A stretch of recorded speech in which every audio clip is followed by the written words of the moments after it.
biología van a ver cómo se forma el riñón y cómo a veces el riñón, en lugar de tener la forma característica de una habichuela, tiene la forma de una herradura y le llaman riñón en herradura. En lugar de tener esa forma tan bonita de la zona cortical, donde está parte de la nefrona, que son los ovillitos de capilares, con su cápsula de Bowman y los tubitos por ahí, porque están viendo cortes de 5 micras, ven ustedes unas cavidades, ¿no? Entonces un riñón como con cavidades, con líquido, un riñón poliquístico. Definitivamente eso es por la formación. Van a ver qué compleja, ahí van a ver ustedes la complejidad de la formación de un organismo. Claro, si nos vamos a formar a partir de qué, del óvulo y el espermatozoide. Y se va a formar todo un complejo organismo.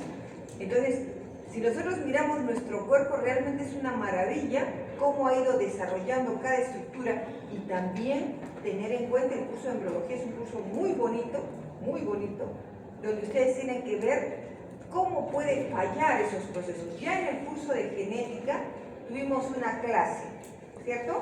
¿Cuál clase es la que los introduce en el desarrollo del nuevo ser? Donde están involucrados varios procesos.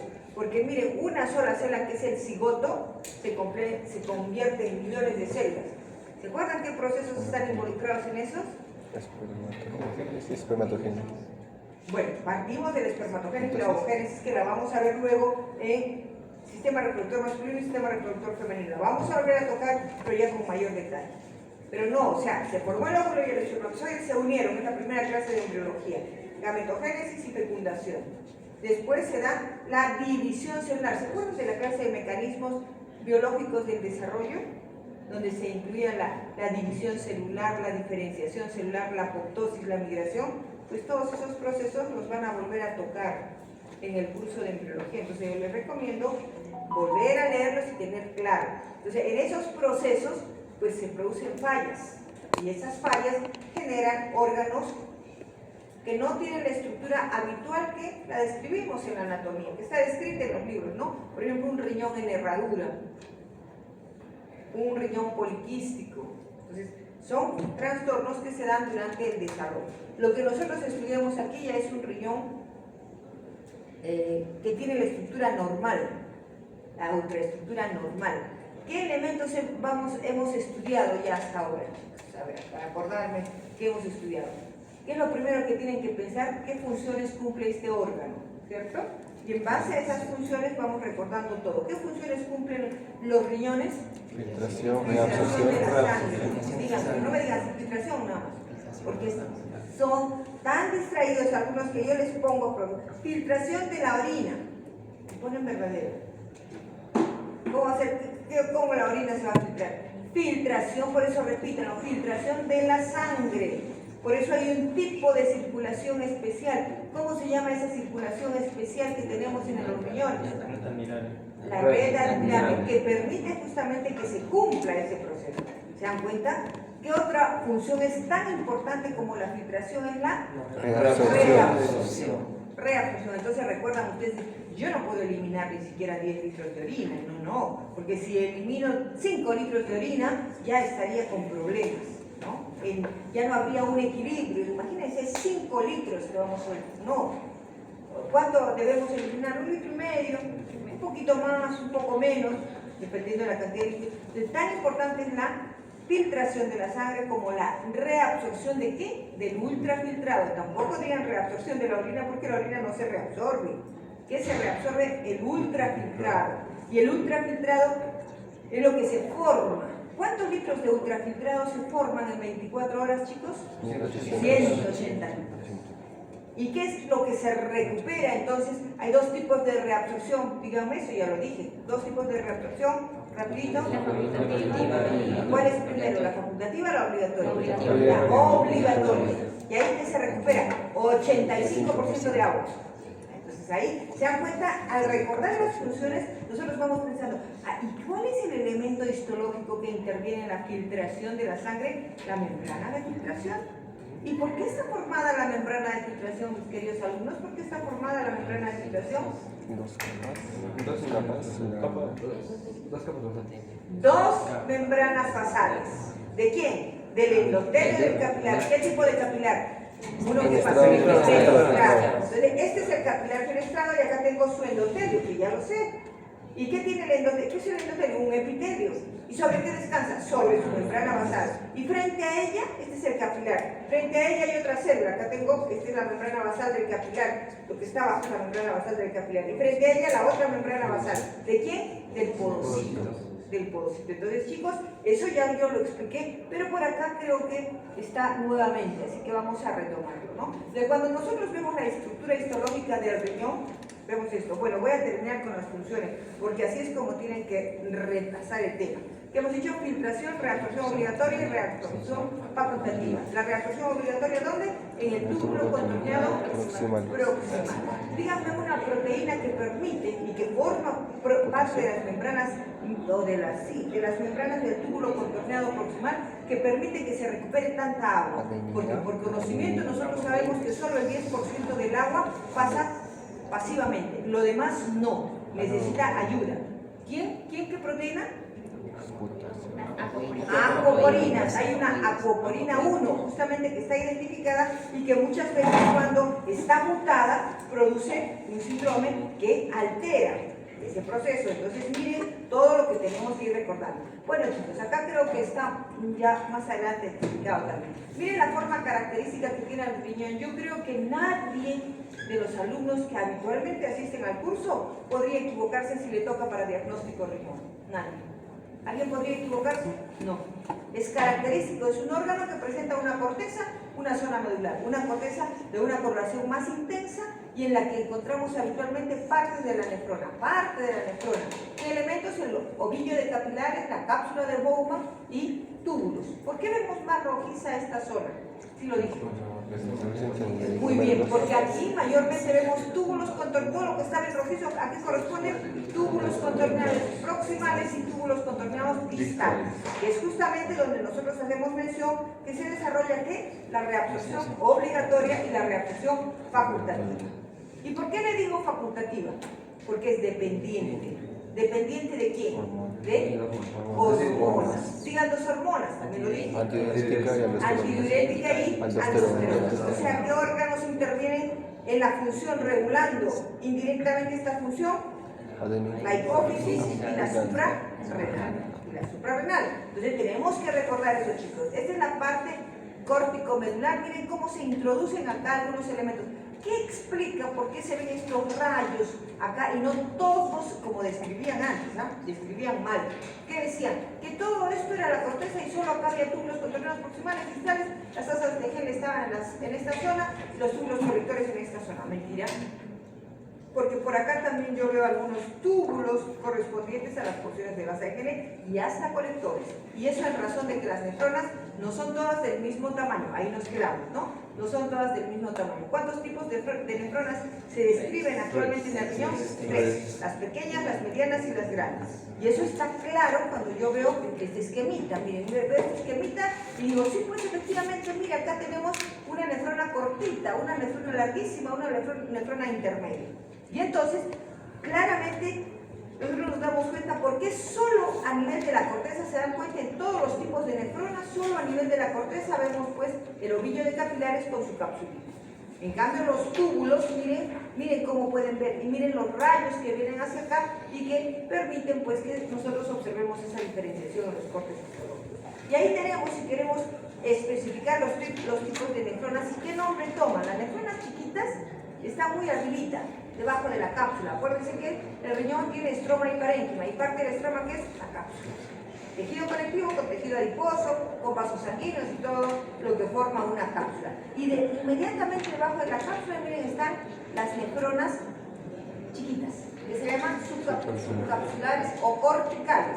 Estas son las que siempre se conoció y pensaban que todas eran igualitas a ellas. ¿Son las más abundantes? Sí, son las más abundantes, pero no son las únicas. Entonces, los corpúsculos en la parte externa, o sea, en la parte superior de la corteza, los corpúsculos que vemos aquí, entonces chicos, estos que están acá y son los más abundantes, son los que corresponden a estas nefronas, que son las nefronas pequeñas. Las asas de Henle son cortitas, ¿no? Se extienden solo hasta la médula externa, o sea, solo hasta este sector. solo hasta acá, porque esta es la zona medular, esta es la primera porción y las otras porciones de acá. Entonces ya eso nos está explicando la diferencia en los tamaños. Luego tenemos las que están por debajo, que son las yuxtamedulares, sobre la zona de cambio que va a haber ahí. ¿Cuántos? Menos un octavo del total, y los corpúsculos renales, ¿dónde se encuentran? Un poquito más abajo, cercanos a la base de la pirámide de la médula. Luego tenemos asas de gene largas, que se extienden profundamente en la región. Entonces ya entienden por qué vemos zonas claras que se proyectan como rayos en la zona cortical. Y finalmente tenemos las intermedias o nefronas medio corticales, ¿no? Y bueno, ya eso nos explica, con que recuerden esa parte es más que suficiente, porque eso es un avance importante en la descripción histológica de estas nefronas que creíamos que todas eran iguales, ¿no? Eso también es muy importante, chicos. Me hubiese gustado mostrar una fotografía así de esta irrigación cuando vimos pulmón. En el pulmón también la irrigación es tan abundante, ¿no? Acuérdense que una de las funciones del pulmón, ¿cuál es? El reservorio de sangre. Llega gran cantidad de sangre. ¿Por qué? Porque va a producir pues, el intercambio gaseoso. Acá llega gran cantidad de sangre. 25% de la sangre producida en la propulsión que hace el corazón cuando sale la sangre por la aorta. ¿Se acuerdan? Cuando sale la sangre por la aorta, sale todo un flujo sanguíneo que irriga hasta el último rincón de nuestro cuerpo. De todo eso, 25% ¿a dónde se va? A los riñones. Miren la importancia. Entonces, fíjense, llega acá, ya hemos visto en anatomía la irrigación. ¿Cuál irrigación me interesa a mí? La que yo veo al microscopio. ¿Cuál es? La arteriola aferente, el ovillo de capilares, la arteriola eferente. Red admirable realmente, porque es la que permite la filtración. Entonces, imagínense en la enorme cantidad de nefronas que tenemos en los dos riñoncitos, pues la cantidad de sangre que llega y la cantidad de sangre que se filtra. Por eso, pues no se podía explicar, ¿no? Porque decía, serán pues 10 litros de sangre, ¿no? No, si la sangre circulase tan lentamente, quedaríamos intoxicados con todo el producto del metabolismo durante las 24 horas. O sea, la sangre, la velocidad de la circulación y el 25% de esa sangre está llegando, infiltrándose y renovándose completamente, ¿no? Entonces, acá ustedes recordar siempre, yo les recomiendo eso. Yo enseño una parte, pero ustedes traen otra parte de conocimiento que es importante. Recordar la parte macroscópica y asociarla con la parte microscópica. Luego habíamos mencionado algunas estructuras importantes, unas estructuras que se ven con dificultad al microscopio óptico, pero que se han estudiado muy bien al microscopio electrónico. ¿Cuáles son? A ver, díganme varias estructuras. Complejo yuxtaglomerular. En la primera diapositiva les puse eso, complejo yuxtaglomerular, que ahora ya no se le llama solo complejo yuxtaglomerular, sino se le llama aparato yuxtaglomerular, porque involucra un elemento más. ¿Qué otro elemento hemos estudiado? La membrana de filtración. Y tenemos que saber eso. Hemos estudiado el mesangio, ¿cierto? Entonces, esos elementos, pues no los vemos macroscópicamente, no vemos nada de eso. Ya ustedes han visto los riñoncitos, y vean, si no, en un atlas de anatomía, o el libro de anatomía de qué, ¿cuál lleva? ¿El de Netter? Ese es buenazo. Porque los dibujos, los esquemas ahí, pero el original, ¿no? Porque las copias ya distorsionan un poco. Entonces, ese sí, esos dibujos son, sí les conté, ¿no? Que Machado es quien hace los dibujos. Y en el congreso que fui estaba el doctor Machado, es un médico, pero que se ha dedicado a esquematizar todo lo anatómico. Y lo hace pues con precisión, o sea, no es ni una fotografía, creo que refleja los esquemas que hace, ¿no? Entonces, miren, esto no se ve macroscópicamente, pero sí al microscopio. Entonces, ¿qué estamos representando en este esquemita? Luego lo vamos a ver en un corte histológico, pero prefiero yo orientarlos acá. ¿Qué es esto? Me van diciendo ustedes, ¿qué es esto que voy señalando? La cápsula. Sí, pero si me dicen la cápsula de Bowman, yo digo la hoja imprecisa. La hoja externa o la hoja parietal, así tenemos que pensar. La cápsula de Bowman, mal. La hoja parietal de la cápsula de Bowman. ¿Qué es este espacio? El espacio subcapsular. ¿Ya? ¿Y qué circula por el espacio subcapsular? El ultrafiltrado. El ultrafiltrado, chicos. Miren, o sea que en cada una de las nefronas de acá se forma el ultrafiltrado y circula. Por eso decimos nosotros que esto tiene un polo vascular, que es este, y un polo urinario. Entonces, miren acá la arteriola aferente, que llegó de la circulación que ya conocen ustedes, ingresa, se capilariza y sale la arteriola eferente. ¿Cuál es más gruesa, la aferente o la eferente? Acá se nota. La aferente. Y se nota, miren acá, miren la aferente, más gruesa, ¿no? Entonces, la zona de contacto entre la pared de la arteriola, así voy a decir, solamente así, porque muchos autores discrepan en que sea solo la arteriola aferente o que sea solo la porción gruesa de la aferente. Entonces yo voy a considerar el contacto entre la arteriola y el túbulo, basta con que sea, forma el complejo yuxtaglomerular, porque ambas células, las de la pared de la arteriola, ¿qué son las de la pared de la arteriola? Musculares y endoteliales. Endotelio y fibra, una arteriola tiene fibras musculares. Se modifica, y al modificarse, ¿qué forman? Las células yuxtaglomerulares. De igual manera, las células del tubito, o sea, de la Sabequén gruesa o del túbulo contorneado, simplemente del tubito, también se modifican y forman ¿qué? Las células de la mácula densa. Eso es lo primero que se consideró como el complejo yuxtaglomerular. Pero, miren ustedes, acá tengo el tubito, este es un túbulo, ¿ven? Y en este esquema que dice, he sacado de una publicación. Entonces, miren el túbulo, dice túbulo distal, ¿se dan cuenta? No dice asa de Henle. Entonces, por eso digo túbulo nada más, porque ahí hay discrepancia, ¿no? Y la pared de la arteriola, ¿cuál? Cualquiera de las dos también, ¿ah? De preferencia consideran esta, porque acá estaría el sensor, porque por ahí ingresa la sangre, ingresa. La fuerza con la que sale es diferente, ¿se dan cuenta? Entonces, ¿quién mantiene la presión arterial en nuestro organismo, chicos? Si no me contestan eso, no continúo con la clase. Las arteriolas, chicos, ¿qué pasó? Las arteriolas, no van a decir la arteria, la aorta, no, las arteriolas, porque la presión que tengo en el tobillo y la presión que tengo acá es la misma. Entonces, son las arteriolas. Y esta es una arteriola y tiene que ver con como un sensor con la captación de la presión. Acuérdense, 25% del gasto cardíaco va ¿hacia dónde? Hacia los riñones, ¿no? Entonces, esta arteriola con esta otra arteriola no se pueden pegar, porque si se pegan así, ya no podrían realizar bien sus funciones. Entonces, miren ahí, se llena un tejido. Sí, está bien lo que digo, un tejido. ¿Por qué digo un tejido? Porque es sustancia amorfa y células. ¿Y cuáles son los componentes de un tejido? Sustancia intercelular, sustancia amorfa y células, ¿no? Entonces, ¿qué se llama eso? Mesanquio. Pero como está fuera del glomérulo, se llama mesanquio extraglomerular, ¿correcto? Entonces, ¿a qué llaman el aparato yuxtaglomerular? A esos tres elementos. Mácula densa, células yuxtaglomerares y mesanquio extraglomerular. Y todos tienen una función, todos aportan a que se cumpla una función. ¿Cuál es esa función? Regulación de la presión arterial. ¿Ya?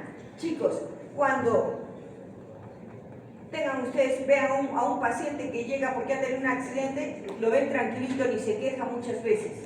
Pero ¿qué ha pasado? Se ha roto un gran vaso y está sangrando. ¿Qué tiene una hemorragia interna? Todavía no entra en shock, o sea, todavía no colapsa, pero si se demora mucho, sí, a ese paciente hay que atenderlo muy rápido, porque cuando se ha roto un vaso, es como cuando se rompe la tubería a la entrada de la casa. ¿Qué pasa cuando se rompe una tubería a la entrada de la casa? El flujo de agua que llega adentro baja, ¿sí? Entonces, cuando eso sucede con la sangre, el complejo yuxtaglomerular capta esa baja de presión. ¿Y qué hace? ¿Qué tienen las células yuxtaglomerulares? Renina. ¿Y qué hace? ¿Y qué es la renina? Es una enzima. Liberan la renina. ¿Y qué hace la renina? Actúa sobre una proteína sanguínea. Angiotensinógeno. ¿Y la convierten en qué? Angiotensina 1. ¿Y ahí quién interviene? Otro lejano. ECA. ¿Y quién produce ECA? El pulmón. ¿Y convierte la angiotensina 1 en qué? En angiotensina 1. Es un mecanismo de liberación. Y entra a tallar ahí también la aldosterona. Entonces constituyen un complejo enzimático que se llama un sistema de regulación de presión arterial que se llama renina, angiotensina, aldosterona. Que luego tenemos por ahí un esquema que no se lo pueden olvidar, chicos. No se lo pueden olvidar. Entonces, cuando llega un paciente que ustedes ven está con una hemorragia interna, hay que estabilizarlo, pero ya ustedes están pensando todo lo que está pasando dentro, todo lo que está pasando. Y como más adelante ustedes van a llevar el curso de fisiología, porque iban a hacer fisiología renal con mayor profundidad, y van a llevar más adelante farmacología, entonces van a saber qué fármacos tienen que aplicar cuando se está dando esa descompensación, ya que el organismo por sí solo está tratando de que ese paciente, que ese ser sobreviva, pero tienen que ayudarle. ¿Quién lo ayuda? Pues el médico, si no se muere el paciente. Entonces ustedes tienen que actuar rápido. El médico tiene que ser ¿qué? Eficiente y eficaz. ¿Qué significa eso? Que tiene que hacer las cosas bien y rápidas. Imagínense un médico que haga todo perfecto, pero con tanta lentitud que el paciente ya se murió. Miren todo lo que tienen que desarrollar, chicos, ustedes. Entonces, tienen gran responsabilidad. Lo que acabo de explicar lo vemos acá. Alguien dirá, ay, no miro nada, ahí veo todo manchoso. No, no es cierto. Ya a estas alturas deben tener su vista bien afinadita, porque la vista se va afinando. Se va afinando en relación con lo que desarrollamos acá en el cerebro. Eso es cierto.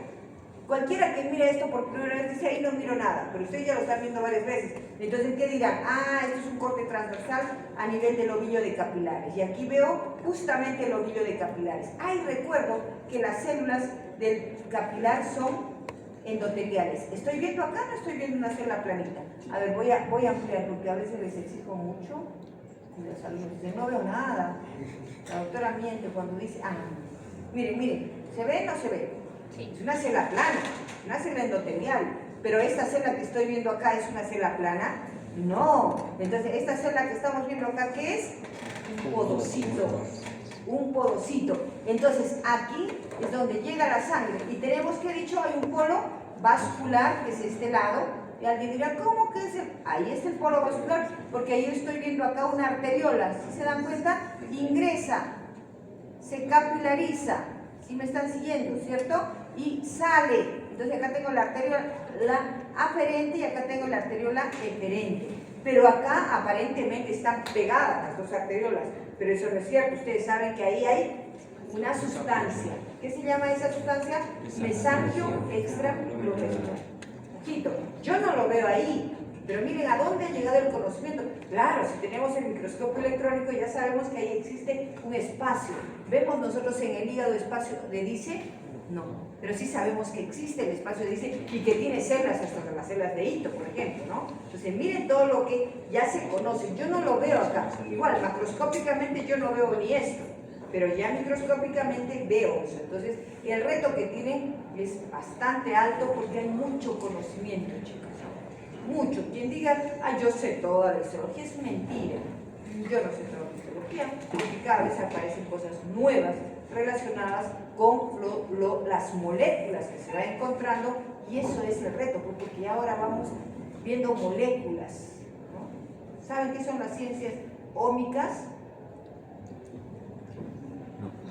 ¿Cómo no van a saber? Ustedes son jóvenes, ¿no saben? Hoy existen las ciencias ómicas. ¿Y qué estudiar las ciencias ómicas? La genómica, los genes. Ya nosotros hablamos de genes. Y no solo los genes, sino qué producen los genes. ¿Cómo se expresan los genes? A través de proteínas. Y eso se llama proteómica. Y esas proteínas generan funciones. Eso se llama la metabolómica. O sea, esas son las ciencias ómicas. Y eso es lo que explica todo el funcionamiento. Ahora, por eso llevan ustedes un pedacito que es la biología molecular. Pero tienen que leer eso, porque ese es el desafío, chicos. Hoy conocemos todo lo que son los genes, cómo se expresan y la regulación de los mismos. Nosotros hemos hecho un poquito de fundamentos de genética, no lo hemos mencionado, pero cuando lleven biología molecular ahí van a ver más. ¿Por qué vivimos nosotros? Eso sí tienen que entender. ¿Por qué vivimos nosotros? Porque diariamente nuestras células están interviniendo en la expresión de nuestros genes. ¿A través de qué? ¿Por qué respiramos? ¿Por qué yo puedo respirar tranquilamente? Porque tengo hemoglobina. ¿Y quién la produce la hemoglobina? Un gen, ¿cierto? Y todo lo demás que tenemos, la queratina, la melanina, que son proteínas.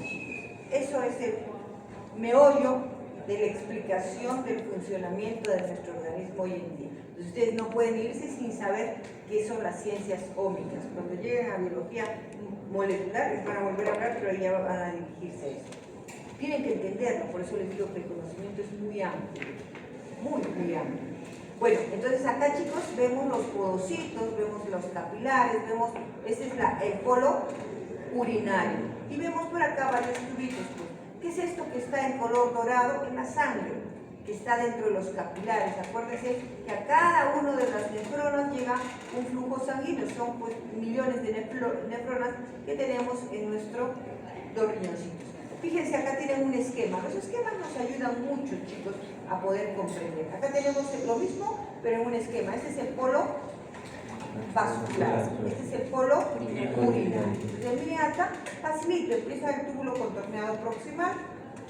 En cambio, acá tenemos la arteria. La arteria aferente, más gruesa, ¿se dan cuenta?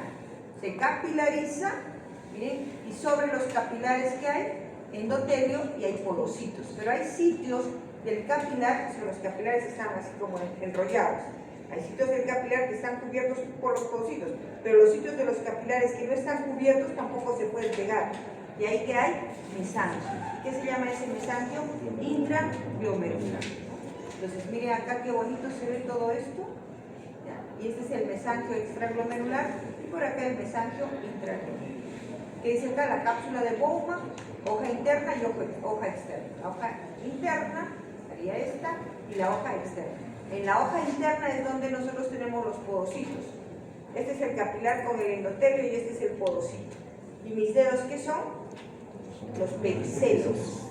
Los pericelos. Y ahora los vamos a ver con mayor detalle. Acá tenemos otra vista muy bonita, miren, de la arteriola aferente, las células mesangiales acá, la pared del túbulo y miren cómo se modifica. Esto que está en color marrón es lo que va a formar pues la diferenciación en este lugar y corresponde a las células que contienen la renina. La renina. Entonces, y acá, este es el esquema, pero esto es, miren, lo que se ha logrado visualizar. Fíjense a este nivel. Se nota.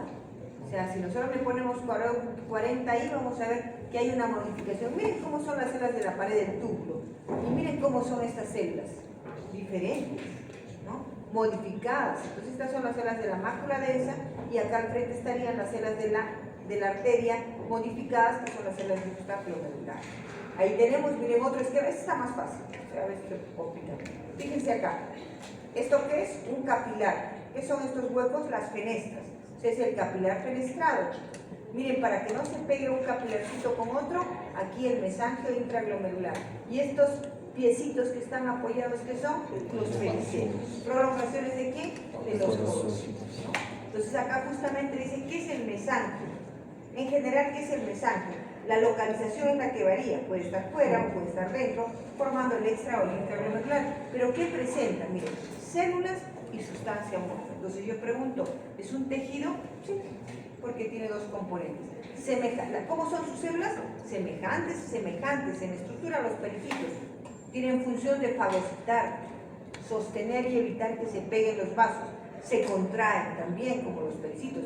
Y esto es muy importante. Miren, chicos, presentan receptores. ¿Para qué? Para angiotensina 2. Por lo tanto, tienen que ver con la elevación de la presión arterial. ¿Por qué? Reduce el flujo vascular al producir una vasoconstricción. Entonces, pero aparte de eso, miren acá, y esto lo he puesto porque ustedes van a llevar pronto farmacología, van a hacer fisiología renal y van a hablar de sustancias como las prostaglandinas, las endotelinas. Y esas son sustancias que inclusive están como fármacos. Entonces ustedes tienen que saber, chicos, ustedes tienen que tener la seguridad como médicos que cuando dan un medicamento saben cuál es el efecto. Y generalmente los medicamentos, ¿qué son? Son sustancias que nosotros, por diversas causas, no las producimos en cantidades suficientes. Y entonces, ¿qué se hace? El fármaco ayuda a regular un proceso que normalmente no lo puedo regular. la mayor parte de los fármacos, hasta los antibióticos, chicos. O sea, normalmente acuérdense que nuestro sistema inmune nos defiende, pero cuando es mucha la cantidad de antígenos que ingresan, necesitamos la ayuda, ¿no?, de antibióticos. Entonces, eso lo tienen que entender, chicos, por eso les he puesto ahí. Bueno, aquí simplemente para recordar que ya no se utiliza mucho, no está mal decir complejo yuxtaglomerular, pero ya utilizan más aparato yuxtaglomerular e incluyen ¿a qué? A las células mesangiales. Yo te lo dije. Entonces, lo repito, el aparato yuxtaglomerular está constituido ¿por qué? Por la mácula densa. ¿De dónde derivan las células de la mácula densa? De la pared del túbulo. ¿De dónde derivan las células yuxtaglomerulares? De las células musculares de la pared del arteriol, ¿no? Las células mesangiales pues son células especiales que ya las he explicado. Entonces el aparato yuxtaglomerular, miren, en su conjunto, ¿qué hace? Lógico, regula la presión arterial mediante la activación del sistema renina, angiotensina, aldosterona. Eso lo tienen que recordar muy bien, chicos. Que existe ese sistema. Los gránulos de las células yuxtaglomerulares contienen la renina. ¿Y qué es la renina? Miren lo que es una enzima. ¿Qué es? Aspartil-proteasa. Ustedes cuando lleguen farmacología van a leer ciertos términos. El libro de farmacología de Litter es así cada vez más grueso y ahí tienen, después tienen que aprender todo eso, ¿no? Entonces, y el nombre comercial y la composición, claro. Una cosa es el nombre comercial, ¿no? Yo voy, digo, por ejemplo, véndanme Rematrale. ¿Qué contiene eso? Eso contiene, pues, para regular la presión arterial. Cuando soy hipertensa, me dan, pero no hay solo Rematrale, hay un montón de fármacos. Y cada uno tiene efectos diferentes. Hay pacientes que no aceptan un fármaco y usan otro fármaco. Eso tiene que saber el buen médico. Y no dar a todos igualitos, porque si no ya yo no voy donde ese médico. Y yo en el lugar, sí, me está bajando la presión, pero todo el tiempo estoy tosiendo. Es que ese medicamento no cae ahí, ahí va otro. Sí. Eso es lo que tienen que aprender. Entonces les va a faltar tiempo para leer, chicos. No es para que se asusten, sino para que se reten. ¿No? Tengo que aprender, sí, tengo que aprender. Entonces miren acá, porque las células musculares lisas modificadas, está claro esto, ya casi esto está muy bonito y con esto no se me pueden olvidar, no se me pueden olvidar mis queridos alumnos de esto. Miren, esta es la membrana de filtración. ¿Qué estamos viendo acá? ¿Qué es esto? Este tubo con huecos, un capilar fenestral, característico del riñón. ¿Qué estamos viendo acá? ¿Qué es esto amarillo? El podocito. ¿Y qué son estas prolongaciones? Los pericelos. Y miren que los pericelos no están así pegados, toda una masa, no. Cuando sucede eso, porque acá se forma otro tejido que obstruye, ya eso funciona mal. Y lo vamos a ver más adelante, tiene que ver con una proteína que es la nefrina, que también la producimos y que se localiza acá entre los pericelos, evitando que se fusionen y formando un espacio. Y cuando eso no está bien constituido, ya van a ver qué origina, Entonces, miren la membrana de filtración, ¿por qué está formado, chicos? O sea, es que tienen que estudiar con ganas de aprender. Cuando yo estudio con ganas de aprender, pues aprenden. Recuerden ustedes que acá tenemos dos membranas basales continuas, ¿cierto?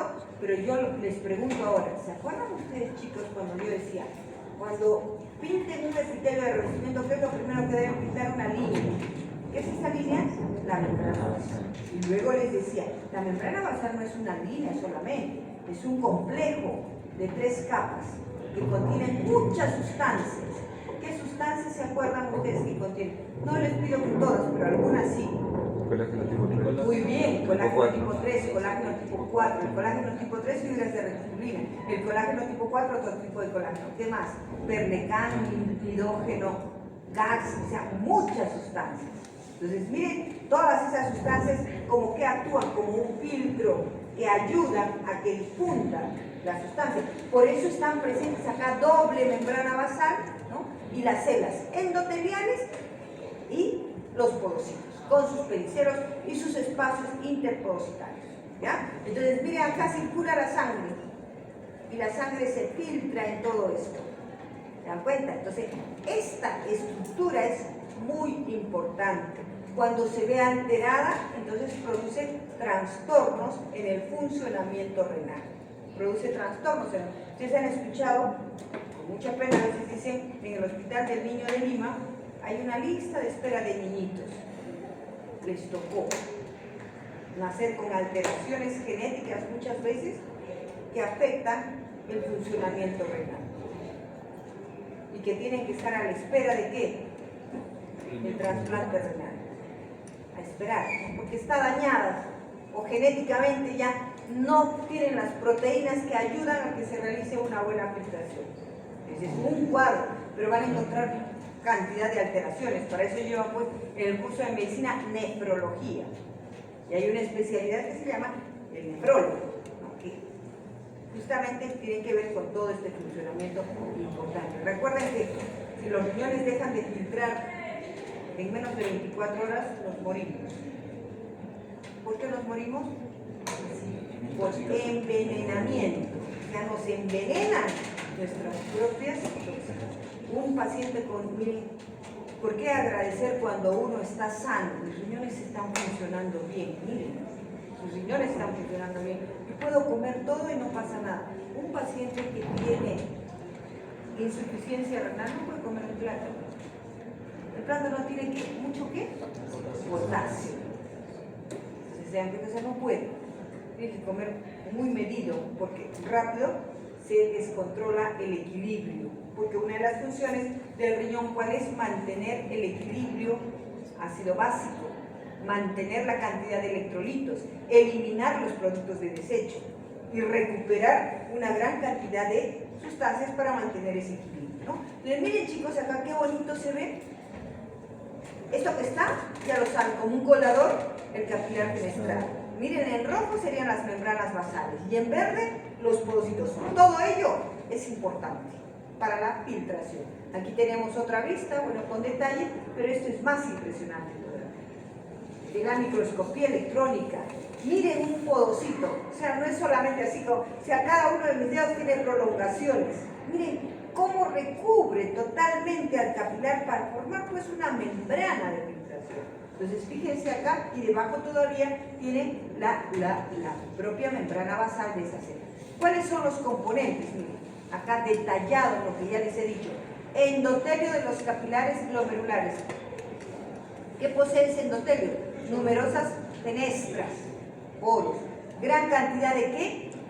Apoporinas. Miren ahí recordar membrana. Y lo que decía, ¿no? En membrana. ¿Qué decíamos en membrana? No vamos a pensar que todas las membranas plasmáticas de todas las células son iguales. No, hay especificidad. Por ejemplo, aquí tenemos apoporinas que permiten el paso rápido, miren, de agua a través del epitelio. Los productos de secreción de las células epiteliales, como, esto también van a ver mucho en fármacos, óxido nítrico y las prostaglandinas desempeñan un papel importante en las patologías trombóticas glomerulares.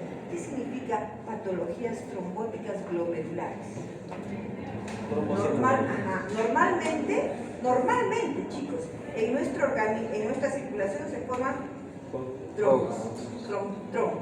¿Quién se encarga de disolver esos trombos? Varios elementos que se producen, por ejemplo, en los eosinófilos. ¿Se acuerdan? La profibrinolicina disuelve los pequeños trombos.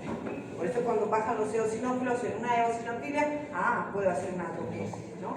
Entonces, miren, hay varias sustancias que ayudan a que no se formen esos trombos y que no se produzca, porque si ahí llega tanta sangre, se filtra, es fácil que se puedan producir trombosis, ¿no? Trombosis a nivel de los glomérulos. ¿Y eso qué haría una trombosis a nivel de los glomérulos? Necrosis de un sector. Y a veces sucede, sí. A veces cuando hacen una ecografía, el ecografista ve zonas medias raras y empieza a pensar que por ahí hay una necrosis de algunos sectores que ya están generando que el riñón no funcione al 100%. ¿Por qué? ¿Y cómo se daría cuenta el médico que los riñones están fallando? O sea, no que tengo una insuficiencia, porque ya eso es claro, ¿no? Los síntomas que voy a tener, pero ¿cómo detectar tempranamente que los riñones están fallando? Mediante primero un examen de orina, un examen de sangre. ¿Qué voy a ver en la orina? El porcentaje de los componentes. Ya. ¿Pero qué? O sea, rápido, ¿qué? O sea, ¿qué encuentro yo en la orina que me dice, uy, ya, alerta? Proteínas. Proteínas. Proteinuria. O sea, cuando hay proteinuria, cuando alguien al orinar ve que hay como espuma en la orina, ya empieza a preocuparse. ¿Ya? Entonces, miren, el primero, un examen que muestra proteínas en la orina, ya si hay sangre, peor todavía, ¿no? Ya ahí es más peligroso. ¿Y por qué digo un examen de sangre? ¿Qué buscaré en la sangre? Creatinina. Muy bien, creatinina, chicos. ¿Qué excreta fue la orina? Creatinina, urea. Creatinina, cuando encuentran creatinina con niveles elevados, ya el médico se preocupa. Y le dice, tienen que hacerse otros análisis para evitar que eso siga avanzando y se dañe más ese riñón y llegar a una insuficiencia renal. Entonces, miren cómo hay que ir relacionando, chicos, todo eso. Luego tenemos otro componente de filtración, miren cuál es la membrana basal glomerular. Bueno, que ya le he explicado todo eso, creo que vamos a avanzar. Pero miren cuál es lo importante acá, que ya lo dije. Miren todos estos componentes, colágeno tipo 4, colágeno tipo 3, laminina y bueno, todo esto que es importante, ¿no? Que no nos da problemas muchas veces, pero hay que tenerlo presente, ¿no? Y luego tenían la hoja visceral de la cápsula de Bowman, que ya bueno, debemos mencionar. Pero miren acá cómo se ven las membranas basales al microscopio electrónico. ¿Qué sería esto? El porocito. ¿Qué sería esto? Los pedicelos. Acá la doble membrana basal como una doble alfombra.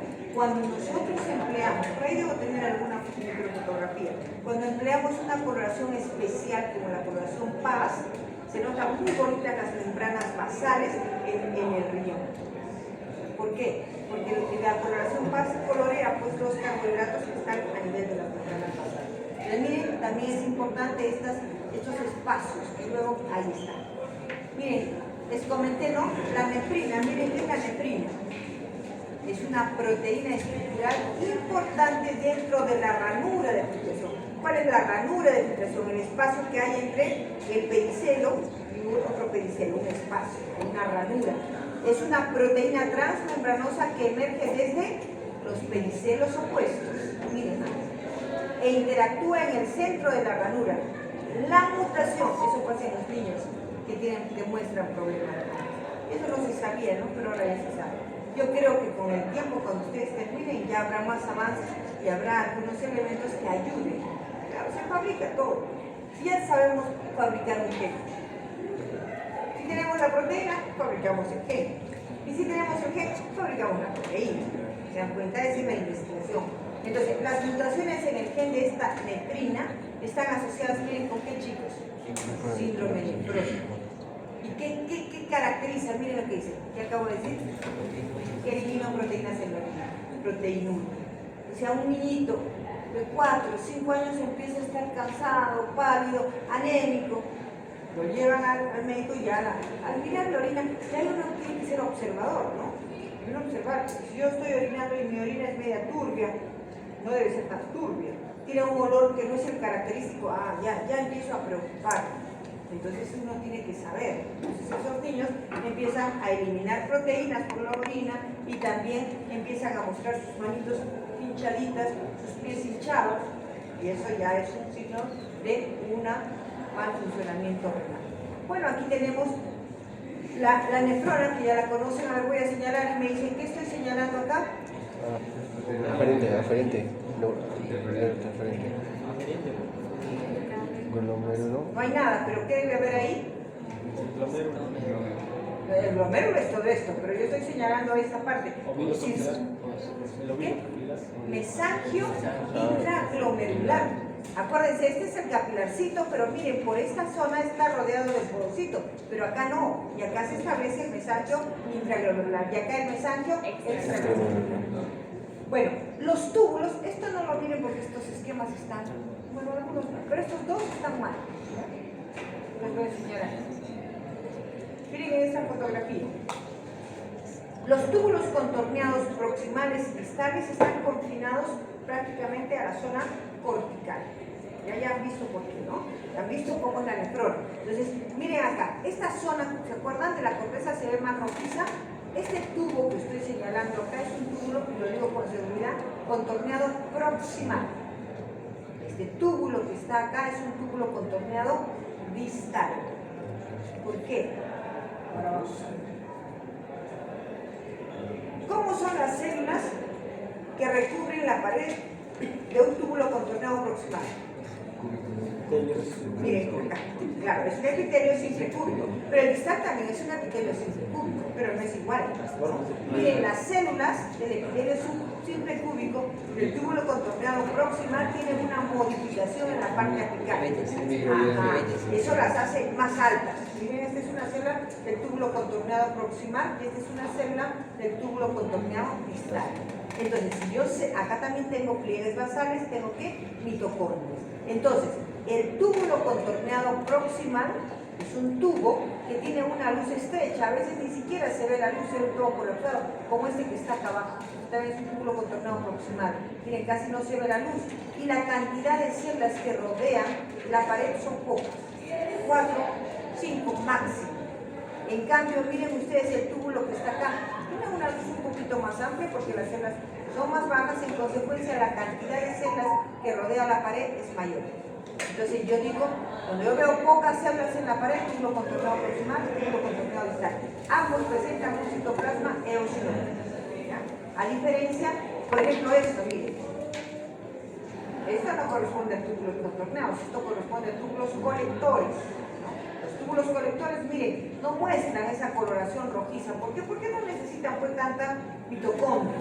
La presencia de mitocondrias acá les da esa característica eosinófila al citoplasma. Ahí contribuyen las técnicas, ¿no? Para poder deducir por qué se mira más rojo, por qué se mira menos rojo, ¿no? Entonces, aquí justamente les estaba mostrando, miren, las características de las células de un túbulo contorneado proximal y las características de un túbulo contorneado distal. Este amplía su superficie, amplía su parte basal con pliegues basales para la reabsorción obligatoria que se da a nivel del túbulo contorneado, ¿no? Eso lo digo yo muy simple, pero cuando hagan fisiología, ustedes van a ver que la porción de la nefrona que tiene túbulo contorneado proximal tiene una porción tortuosa, una porción recta y se establecen como sectores para ver qué elementos se van recuperando en cada nivel. Sí, o sea, ya establece, ¿no? En esta primera porción se recupera más agua, en esta segunda se recupera más proteínas, aminoácidos, glucosa. Entonces, cada porción recupera ciertos elementos, ¿no?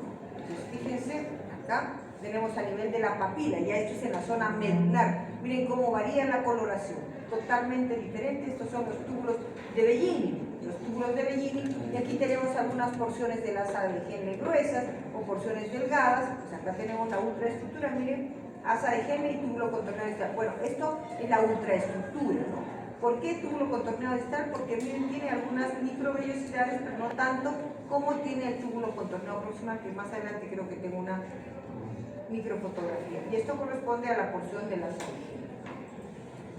Acá tenemos un túbulo. Esto ya es parte del colector, pero cómo se ve en microscopía electrónica eso. Bueno, esta diapositiva para que ustedes relacionen, miren, pues la gran cantidad de sangre que llega y cómo se establece esa red admirable a nivel de los glomérulos para que se produzca la filtración que acabamos de mencionar con los elementos que hemos comentado. Acá tienen la ultraestructura. Todo lo que ven en la estructura lo tienen que ver en ultraestructura, porque si no, no se puede mencionar en ningún texto ni en ninguna publicación. Si no se comprueba, no, o sea, te están contando, no. Entonces, cuando ustedes leen algo, tienen que ver la estructura y la ultraestructura para que yo crea que eso es real, ¿no? Entonces, miren acá el complejo o el aparato yuxtaglomerular. ¿Qué elementos forman el aparato yuxtaglomerular, jovencitos? Muy bien, 3 elementos, ¿ah? Acuérdense, miren, tanto lo repito y cuando pregunto ya se olvidaron, ¿no? Y aquí tenemos, miren, pues lo que hay que comentar. Miren la integración de sistema respiratorio, sistema endocrino y sistema urinario. 3 sistemas integrados acá, mediante un sistema que se llama renina, angiotensina, aldosterona. Ustedes ven en la parte superior, bueno, ¿qué es el angiotensinógeno? Es una proteína que está en nuestra sangre, en el plasma. ¿Y quién la produce, chicos? El hígado. Ahí lo dice. De origen hepático. El hígado. Entonces, ya vayan tomando conciencia de la integración que es. Miren, ¿qué pasa, pues, chicos, cuando hay una alteración hepática? Afecta a todo. Se afecta a todo.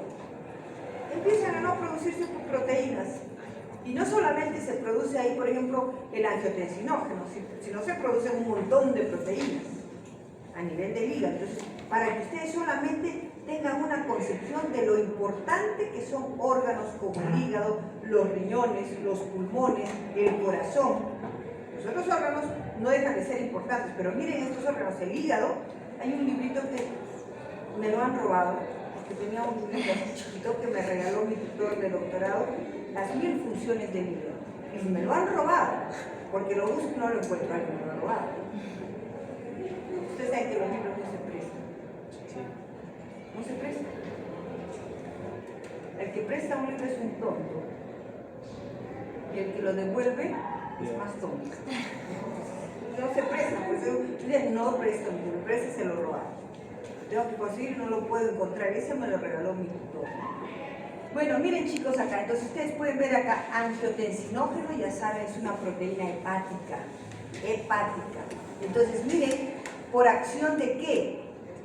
De la renina, ya ustedes saben. Cuidado que yo les ponga en el examen la renina, con doble N. Y les pongo eso para que se vuelvan muy precisos. Digan, ¿cómo me pude equivocar si me lo dijeron? La renina con doble N es igual que la renina con una N. No. ¿Qué es la renina? Lo hemos hecho en digestivo, ¿ah? Es una enzima que tiene que ver con la coagulación de la leche. Entonces, si yo les pongo con doble N, no, ¿por qué tienen que hacer eso? Si caen, caen, ¿sabe qué les digo? Entonces, miren, la renina se produce ¿dónde? En las células yuxtaglomerulares, y esas tienen que ver, y no solo ellas, sino también las células mesangiales que tienen receptores ¿de qué? De angiotensina, ¿no? O sea, ya, entonces, miren todo el sistema, y ustedes ya lo saben. Miren, ¿quién produce la ECA? Enzima convertidora de angiotensina, que actúa sobre la angiotensina 1, que es esto en bioquímica, ¿no? En bioquímica se han hablado de los decapéptidos de sortán. Bueno, tienen que ver, por supuesto. Tienen que ver. Pues, cuando hagan farmacología van a necesitar revisar eso, ¿no? No es complejo, o sea, simplemente para tener la información de qué es, ¿no? Y de qué estamos hablando. No podemos dejar de saber. Pero miren la angiotensina 1, la angiotensina 2, que se convierte a partir de acá, en esta, y luego la acción de la aldosterona, ¿para qué? ¿Qué hace la aldosterona? Ayuda a la reabsorción. ¿Qué reabsorción? ¿Obligatoria o facultativa? Obligatoria. ¿Cómo que obligatoria? Obligatoria. ¡Facultativa! Ay, no. Ya no duerman, ¿ah? ¿Cómo que he dicho la reabsorción? ¿Por qué he dicho que es facultativa? Porque está gobernada por las hormonas. ¿Qué hormonas? La aldosterona y la antidiurética. La aldosterona producida por la suprarrenal. ¿Qué capa de la suprarrenal? Ya están preparando. ¿Qué capa de la suprarrenal produce los mineralocorticoides? La capa glomerular. ¿De dónde? De la corteza. Porque la suprarrenal es como así como un sándwich. Corteza y médula. ¿Y la corteza qué tiene? Ya, pues ustedes díganme si ustedes me van a dar la clase la próxima semana. Capa glomerular, capa fascicular y capa reticular. ¿Qué produce la glomerular? Mineralocorticoides. ¿Cuáles son los mineralocorticoides? Aldosterona y desoxirribotestosterona. ¿Cuáles son los que produce la capa fascicular con los espongiocitos? ¿Qué produce? Como tiene espongiocitos, pues son microgotas de grasa, ¿no? Glucocorticoides, cortisol y corticosterona. ¿Y qué produce la capa reticular de la corteza suprarrenal? ¿Qué produce? Los sexocorticoides, ¿no? ¿Cuáles son los sexocorticoides? Los antecesores de los estrógenos andrógenos, ¿no? La dehidroepiandrosterona. Entonces, todo eso lo tienen que saber así. Entonces, miren cómo actúa todo ese sistema y permite, ¿qué permite? Miren, chicos, que se retenga agua y sodio. En consecuencia, si se retiene agua y sodio, ¿qué aumenta? el volumen de la sangre. Entonces, si nosotros, miren, si nuestros riñones filtran correctamente, pero no realizan correctamente la reabsorción, tenemos problemas. Porque estamos eliminando mucho agua, estamos eliminando mucho sodio y se rompe el equilibrio electrolítico de nuestros fluidos, ¿no? Entonces, aumento de la presión arterial. Entonces, fíjense bien en esto. Todo el sistema lleva finalmente a que se retenga agua y sodio. Se retiene agua y sodio. Aumento del volumen en la sangre y aumento de la presión arterial. ¿Qué dijimos? ¿Cuál era la función del riñón? La regulación de la presión arterial. Cuando hay una disminución, una caída por cualquier razón en la presión arterial, este sistema capta, es como un sensor, capta y produce la renina. Lo primero y ya sigue todo lo demás. Entonces, resumiendo, las funciones, ¿cuáles son? La filtración. ¿Dónde se realiza? Ya no me digan, ahí dice el glomérulo, pero yo no estudiaría de ahí, yo diría, el glomérulo. ¿Pero en qué parte del glomérulo? En la membrana de filtración. Entonces viene a mi cabecita, a ver, conteste, ¿qué elementos forman la membrana de filtración? Doble membrana basal contigua, podemos decir. La membrana del endotelio capilar y la membrana del porocito. ¿Qué otro elemento es importante ahí? ¿Solo las membranas? No. Los espacios que se establecen entre los pericelios. ¿Qué proteína es importante? He mencionado una. La nefrina. Si está mutada la nefrina, ¿qué produce? Edema, alteraciones en la filtración, síndrome nefrótico. Y quise ponerlo así porque como a veces les cambio simplemente el sentido de la frase y algunos como se quieren aprender de memoria, caen. Yo digo, saben, pero caen ahí, como se aprendieron de memoria, les he puesto esto. Miren, dicho de otra manera, las funciones que ya les he mencionado. Que dice, los riñones cumplen un importante papel en el equilibrio, ¿cierto? Claro, en la homeostasis corporal, mediante la retención, yo diría, o la conservación de líquidos y electrolitos. O sea que si se ve fallada la reabsorción ya estamos con problemas, ¿no? Y la eliminación de desechos metabólicos. Aquí está dicho de otra manera, la filtración y la reabsorción. Así de sencillo. Incluida la reabsorción obligatoria y la facultativa. Los riñones recuperan materiales esenciales. ¿Qué recuperan, chicos? A nivel del túbulo contorneado proximal, porque ahí recuperan todo lo que pasó en la filtración. Hablen. Proteínas, lo primero. ¿Podemos eliminar glucosa en orina? No. ¿Aminoácidos? No. Entonces eso recupera. Sodio también recupera, tanto en la primera porción como en la última porción. Entonces conserva agua, electrolitos y metabolitos. Mantiene, esto es importante, también lo comenté, mantiene el pH plasmático manteniendo el equilibrio ácido-base. Esto es muy importante. Muchas veces los pacientes en nefrología, cuando llegan, en el Honorio Delgado hay un nefrólogo que me encanta escuchar cómo explica esto, o sea, esta regulación para dar los tratamientos que él da para regular estos trastornos ácido-básicos. Mediante la excreción de protones, miren, aquí entra a tallar las bombas, la bomba de sodio-potasio, la bomba de protones. ¿Se acuerdan, no? ¿Se acuerdan de membrana? Entonces les dejo como tarea para las vacaciones leer todo membrana. Otra vez lo leen, y ya hacen los esquemas, entonces van a ir muy frescos para recibir la explicación de fisiología. Entonces, cuando los líquidos corporales se tornan demasiado ácidos y la excreción de bicarbonato actúa, los líquidos se tornan demasiado alcalinos. O sea, no puedo tener ni muy alcalinos ni muy ácidos, tiene que haber un equilibrio. Y eso es lo que hace el nefrólogo cuando hay una alteración, ¿no?, en el pH. Luego también mantienen y regulan la composición y el volumen del líquido. Acuérdense acá, miren, acá que hemos dicho retienen. Y al retener aumentan el volumen de la sangre. O sea, si yo tengo altos niveles de sodio, ¿por qué cuando un paciente tiene hipertensión, qué le dice al médico? Que suprima la sal, que baje. Claro, porque si sigo consumiendo sal, hay un desequilibrio. Y está generado, está involucrado el riñón también, ¿no? Entonces, no he terminado, ¿no? Como estas son las primeras. Vamos, otras. Les he traído mucho. Regulan la composición y el volumen del líquido extracelular. Ah, esto también se los dije. Miren, ¿cuánto de sangre reciben nuestros riñones? 25%. Es muy importante del gasto cardíaco.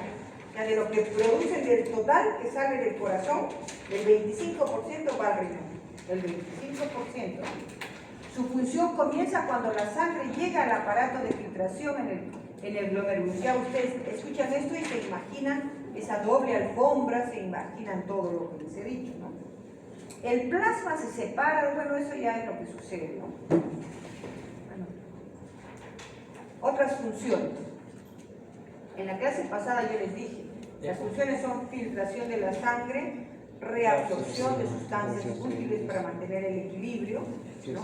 La reabsorción que es de dos tipos, obligatoria y facultativa, pero también les dije que producía nuevas sustancias y que eliminaba sustancias específicas. Entonces, miren, síntesis sería secreción y excreción de otras sustancias, ¿no? Produce, por ejemplo, ¿qué? Eritropoyetina. ¿Y a qué nivel actúa la eritropoyetina, chicos? Para que vean que el riñón también puede afectar. Por eso dije, va un niño y que empieza a tener sueño, está pálido, le hacen un examen y tiene anemia. No, pero ¿qué está fallando en ese caso? Porque sus riñoncitos están fallando. La producción de eritropoyetina. ¿Y la eritropoyetina dónde actúa? En la médula ósea, estimulando la eritropoyesis, que es la formación de glóbulos rojos, ¿no? Entonces, la EPO se llama. Actúa sobre la médula ósea y regula la formación de eritrocitos en respuesta a la reducción de oxígeno en la sangre. O sea, mire, cuando nosotros, por ejemplo, los pacientes con COVID, ¿qué tenían? ¿Qué le medían a los pacientes con COVID cuando estaban tan graves y cuando decían que tenían 82 ya se va a morir? Así decían, la saturación de oxígeno. Hay un aparatito que nos ponen acá que nos mide la saturación de oxígeno. Que cuando esa saturación de oxígeno baja, inmediatamente es una señal. ¿Y qué hace? Que al bajar la saturación de oxígeno, rápidamente estimula a nuestros riñones para la producción de eritropoyetina. Y la eritropoyetina va a la médula y se genera mayor cantidad de glóbulos. Eso ayuda un poco, ¿no? Y lo mismo que sucede como cuando nosotros viajamos a la altura. ¿Se acuerdan los términos que mencionaba para decir por qué hay aumento de glóbulos rojos en la sangre? Uno fisiológico y otro patológico. La poliglobulia y la policitemia. ¿Qué es la poliglobulia? El aumento fisiológico. ¿Cuándo aumenta? Cuando vamos a Puno. ¿Y por qué nos da el soroche? Porque justamente nuestro organismo se adapta. Estamos unas horas y ya empezamos, porque nuestra médula ósea empieza a producir más glóbulos rojos. Entonces miren todo lo que tiene que ver. Secreción de renina, ya lo había dicho. Hidroxilación también de la vitamina D13. Bueno, esto ya lo van a ver más adelante, no entremos en muchos detalles ahí. Bueno, hasta ahí, mis queridos alumnos, he cumplido con lo que corresponde solo al riñón. Entonces miren el órgano tan complejo y todo lo que tenemos que recordar, este órgano vital, ¿no? Ahora voy a ver órganos del sistema urinario importantes. ¿Por qué digo importantes? ¿Puedo vivir si no funciona la vejiga? ¿Seguro? ¿Puedo vivir si se obstruyen los uréteres? Claro, me ponen un catéter ahí. Ya. ¿Puedo vivir si dejan de funcionar los riñones? No. Entonces, miren, estos órganos son importantes, pero nos permiten, o sea, pueden. Ahora las técnicas quirúrgicas, pues, hacen maravillas, maravillas, ¿no?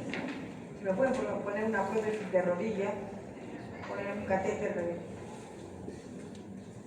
Bueno, entonces vamos a hablar. ¿Hasta aquí tienen alguna duda, chicos? Respiran entonces. Sí, porque no quiero que me duerman. Muy bien, esto que viene es fácil, muy fácil. La parte difícil ya pasó. Igual vamos a hablar cuando hagamos sistema reproductor, también es muy bonito y hay que correlacionar mucho. Por eso esta parte es chiquita. Es poquito. Pero hay que relacionar mucho, ¿no? Si ya me han sacado 20 me han sacado de promedio, entonces ahora me pueden sacar 20 también, ¿no?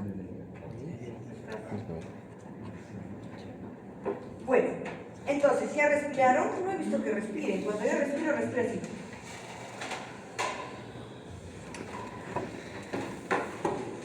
Así respiro. Respirar así no, respirar. Se respiren 3 veces por lo menos.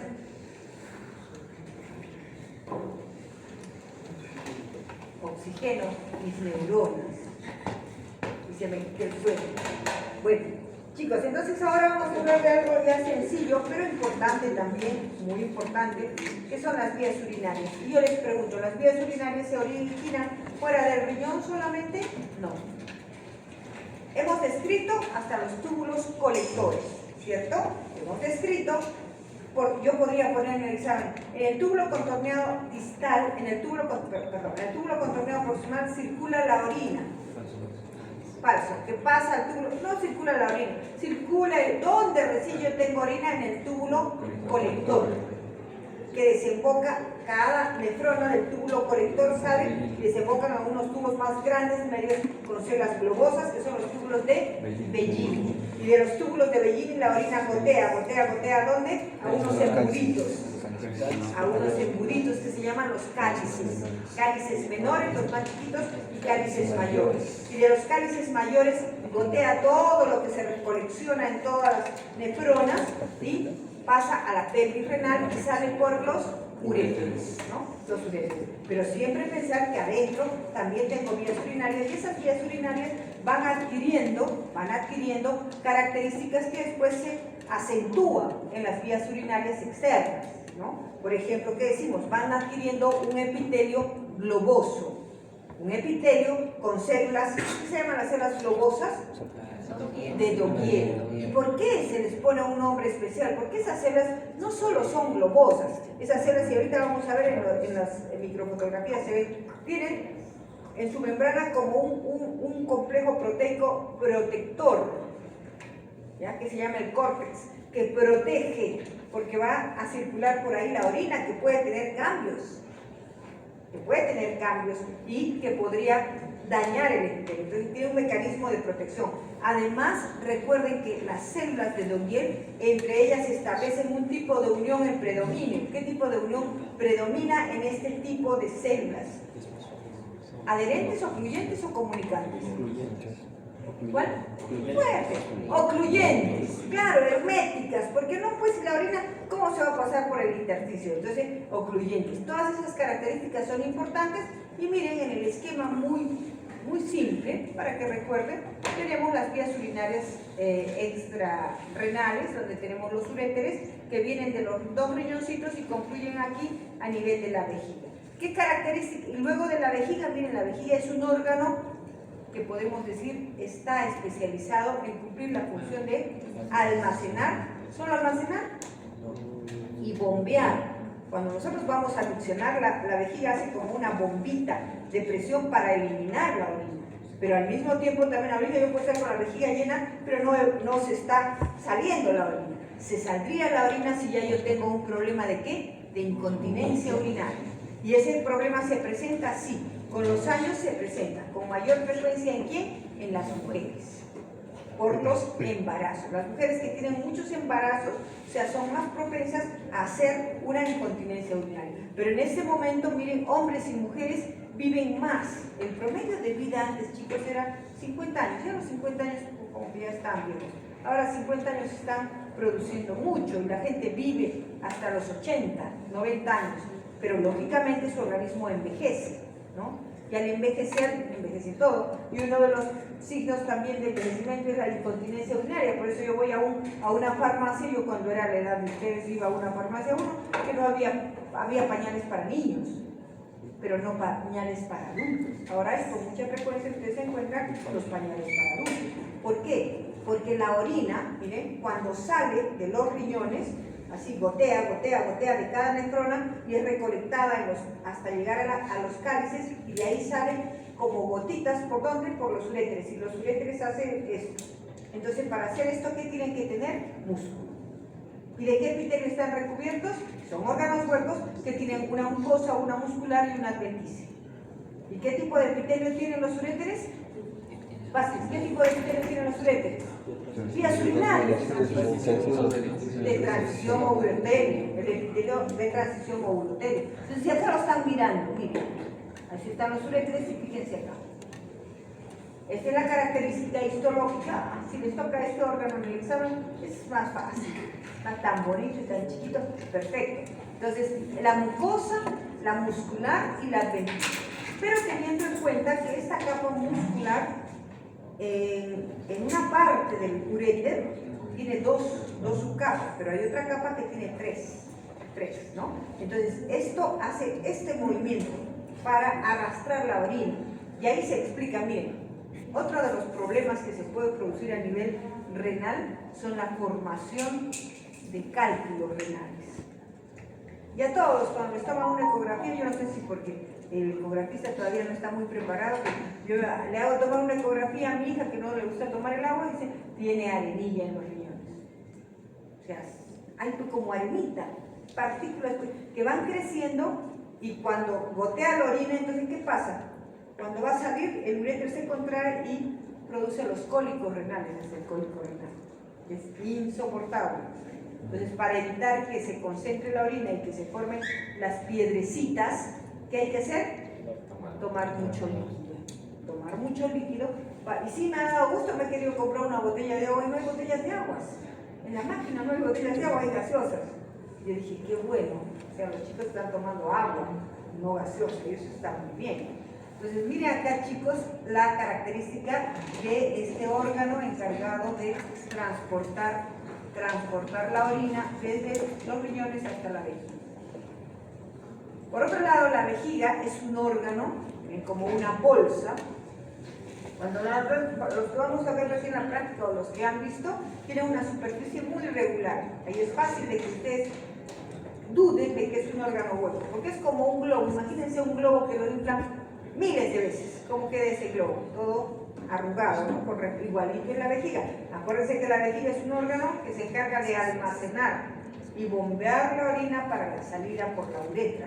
Entonces, fíjense, tiene acá una mucosa, esa mucosa, con epitelio de transición, una lámina propia. No necesitamos ahí para nada glándulas. ¿Para qué estarían las glándulas? Hay fibras elásticas acá y hay una capa de músculo muy grande. Esta es la capa de músculo que mantiene la orina ahí. Cuando esta capa de músculo pierde esa capacidad, entonces se producen los problemas de incontinencia. Por fuera, dependiendo de la zona donde estemos viendo el corte, puede haber una serosa o puede haber una adventicia. ¿Dónde hay serosa, chicos? ¿Cuándo decimos que hay serosa? Claro, cuando está libre. En cambio, la parte que se continúa con otros órganos siempre tiene adventicia. ¿Qué es la adventicia? El conectivo que envuelve, que contiene vasos y todo lo demás. Miren, aquí tienen otra vista. Justamente lo que les decía. Esto no es un adorno, esto es ese complejo de proteínas que protege al epitelio y al órgano de la corrosión que podrían producirse los cambios de la orina. Puede cambiar la orina, sí, por ejemplo, en una infección urinaria. ¿Qué se elimina en una infección urinaria? En un examen de orina, bueno, van a encontrar bacterias, ¿no? Pero, ¿qué más? Nitratos. Porque ellos convierten, las bacterias convierten. Y entonces se observa eso. Bueno, eso ya lo van a estudiar más adelante. Acá tiene entonces el epitelio característico de la vejiga. Miren acá la lámina propia. Acá, si yo le aplico una curación en base a identificación de fibras elásticas, voy a ver un enmarañado de fibras elásticas, tiene elasticidad, se va perdiendo también con el paso de los años y las diferentes capas de músculo. Aquí tenemos otra lista. Recuerden ustedes siempre, ahí está, qué bonito, miren, acá ni dudar, ¿qué célula es esta? Una célula globosa, parece pues un globo, miren la célula de Longiel.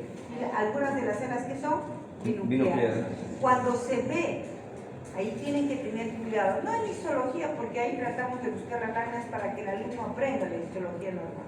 Pero no solamente van a ver pues en histología, después van a ver en patología, en otros cursos. Entonces, la vejiga es un órgano, miren, es un órgano que cambia. ¿Por qué se llama epitelio de transición? Porque cambia. Si yo veo una vejiga que la fijo y la corto, cuando esta vejiga está repleta de orina, el epitelio no se mira de varias capas de células globosas. ¿Cómo se mira? El epitelio aplanado, una sola capa. Por eso le pusieron epitelio de transición, porque cambia el epitelio cuando la vejiga está vacía o cuando la vejiga está llena, ¿no? Entonces, eso hay que tener cuidado y buscar acá ese epitelio característico, la lámina propia, y miren la prominente capa de músculo que da la característica a esto. Y finalmente tenemos la última porción, ¿no? Después de la vejiga tenemos la uretra. Y la uretra, hay diferencias entre la uretra masculina y la uretra femenina. La primera diferencia es funcional, la segunda diferencia es estructural. ¿Cuál es la diferencia funcional, chicos? La uretra masculina es una vía común de salida del líquido seminal y de la orina. La uretra femenina es exclusivamente la salida de la orina. En cuanto a la estructura y el tamaño, miren la uretra femenina. La uretra femenina no pasa de unos 3-4 centímetros, es corta. En cambio, la uretra masculina es más larga y atraviesa todo el pene, ¿no? Entonces presenta varias regiones. Esta región, que está rodeada de tejido prostático, a la siguiente semana vamos a hacer sistema reproductor. Entonces vamos a hablar de la próstata, las vesículas seminales, y ahí tenemos que recordar la correlación, porque acá, ¿a qué nivel desemboca la próstata? Entonces, ¿por qué se llama la uretra prostática? Porque está rodeada del tejido prostático. ¿Qué tipo de epitelio tiene la porción de la uretra prostática? Uno muy parecido al de la vejiga, o sea, epitelio de transición. Así tienen que acordarse, ¿no? Epitelio de transición es el primer elemento. En cambio, las otras porciones son la uretra prostática, la uretra peniana y la uretra membranosa. Estas dos tienen un epitelio estratificado cilíndrico y terminan, y anatómicamente habrán estudiado, a nivel del prepucio hay la fosa navicular con un epitelio estratificado. Y ese es el epitelio que están viendo ustedes en la práctica. O sea, el corte que están viendo, les han puesto un corte para que vean uretra, pero en la guía está un corte a ese nivel. O sea, a ese nivel, en un corte de pene, yo veo un órgano redondito así, porque es un corte transversal, recubierto de piel, y veo como dos pelotitas acá y una pelotita abajo. ¿Qué se llaman esas dos pelotitas? Cuerpos cavernosos. Y el de abajo, cuerpo esponjoso. Y en el centro del cuerpo esponjoso, la uretra. ¿Ya? Ese es el esquema que tienen en la fotografía. Pero el corte que ustedes tienen en la práctica que les han dado es un corte acá. Entonces, ¿qué ven? Ven un epitelio externo, un epitelio un poquito conectivo por acá, un epitelio interno y solo un tejido eréctil, o sea, un tejido lleno de plexos vasculares, que son los vasos que se llenan de sangre durante la erección. Y en el centro veo un conducto. Entonces, solamente estamos mirando la zona del tejido del cuerpo esponjoso, no estamos viendo los cuerpos cavernosos, ¿no? Entonces, hasta eso tenemos que ubicarnos en el corte. La uretra femenina es muy cortita, miren acá. ¿Qué tipo de epitelio tiene la uretra femenina? Estratificado cilíndrico. Todo esto, si hay epitelio, hay un tejido conectivo por debajo, y a ese nivel sí se describen unas pequeñas glandulitas, ¿ya? Que se llaman las glándulas de Littré. ¿Ya? Esas glándulas que encuentran, ojito, antes decían solo a nivel del varón, no, mentira. Las glándulas están tanto en la uretra femenina como en la uretra masculina y producen una sustancia viscosa, ¿no? Que lubrica un poco esa zona. Ahora, yo les hago una pregunta. ¿En cuál es más frecuente que se produzca una infección urinaria? ¿Y cuál es la bacteria? En la claro, por la posición anatómica. La uretra femenina está contigua ¿a qué? Al ano. ¿Y cuál es la bacteria que más está involucrada en las infecciones urinarias, que también pueden llegar a dañar el riñón? ¿Cuál es la bacteria, chicos? ¿Es una bacteria compleja que la adquirimos de afuera? No, es de nosotros mismos, que sale con las heces, la E. coli, Echerichia coli. Esa es la bacteria, pero muta. Entonces, esa es la bacteria. Entonces hay que tener ciertos hábitos para evitar que se produzcan las infecciones. Porque miren, chicos, ¿él sabía?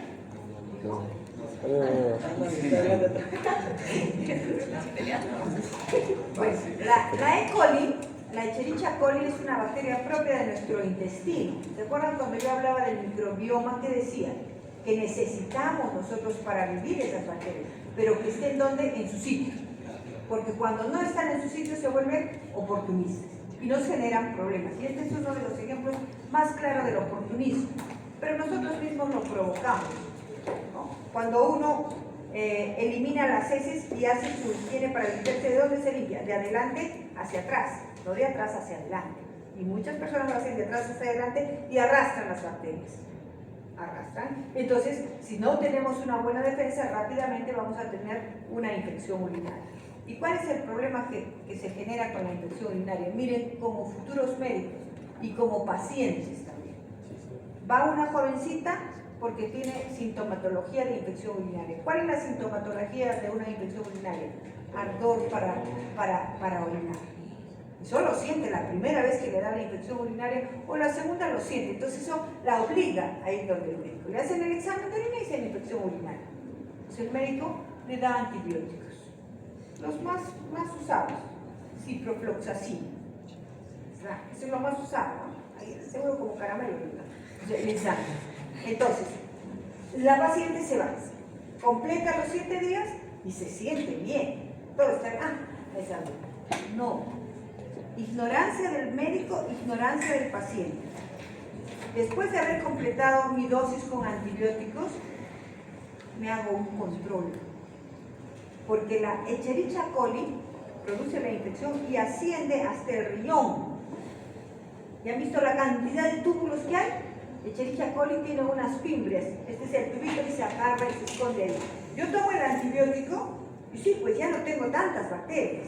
Porque cuando tenía fiebre, cuando tenía ardor y todas las molestias, es porque tenía millones de bacterias. Entonces con el antibiótico que hice, eliminé casi todas.